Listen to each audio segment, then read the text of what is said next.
प्यारे विद्यार्थियों, आज हम हिंदी विषय की नेस या राष्ट्रीय उपलब्धि सर्वेक्षण परीक्षा ध्वनि कविता कक्षा 8वीं के प्रश्नों के बारे में अध्ययन करेंगे। यह परीक्षा 12 नवंबर को आयोजित होनी है।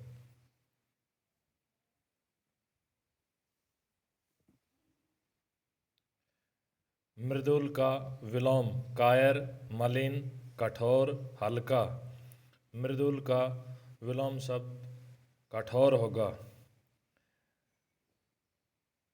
निम्न में से कौन सा पुनरुक्त शब्द के अंतर्गत नहीं आता? हबी हबी, हरे हरे, पुष्प पुष्प, अपना। तो इसमें अपना पुनरुक्त शब्द के अंतर्गत नहीं आता।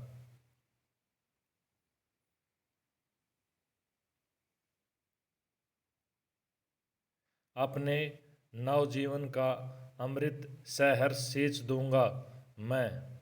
यहाँ मैं रेखांकित शब्द है। ये किसका उदाहरण है? संज्ञा का, सर्वनाम का, क्रिया का, कारक का। तो यहाँ मैं रेखांकित शब्द सर्वनाम का उदाहरण है। प्रत्युष का पर्यायवाची नहीं है। भोर, सवेरा, प्रातः, जागना। तो यहाँ प्रत्युष का पर्यायवाची जागना नहीं है।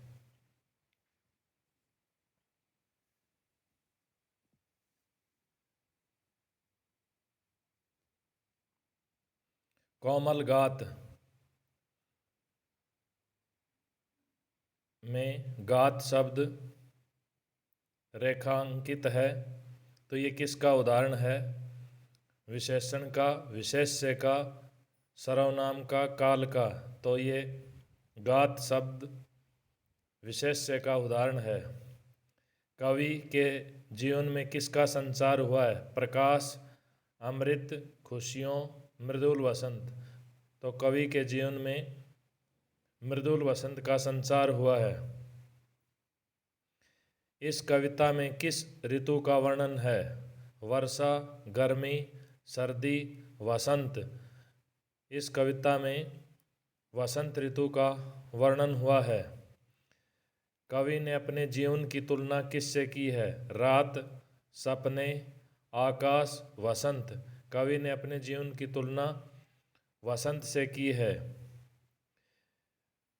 ध्वनि कविता का संदेश है धर्म की रक्षा, अंधकार को दूर करना, समाज और राष्ट्र की उन्नति में योगदान देना, सपने देखना। ध्वनि कविता का संदेश समाज और राष्ट्र की उन्नति में योगदान देना है। ध्वनि कविता का मुख्य उद्देश्य है युवा पीढ़ी को जागृत करना, अंतिम छोर के दर्शन, जीवन का अंत, दूसरे की पीड़ा में खुश होना। तो यहाँ इस कविता का मुख्य उद्देश्य युवा पीढ़ी को जागृत करना है। कविता में हरे हरे पात किसके प्रतीक हैं? खुशी, अंधकार, निराशा, नवीन विचारों के। कविता में हरे हरे पात नवीन विचारों के प्रतीक हैं। ध्वनि कविता के कवि का नाम पंत, सूर्यकांत त्रिपाठी निराला, दिनकर, इनमें से कोई नहीं। तो यहाँ ध्वनि कविता के कवि का नाम निराला है।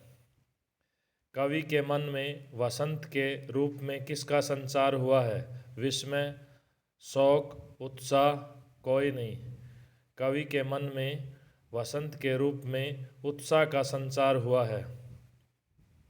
कौन सा शब्द बहुवचन नहीं है? डालियाँ, कलियाँ, इच्छाएं, चिड़िया।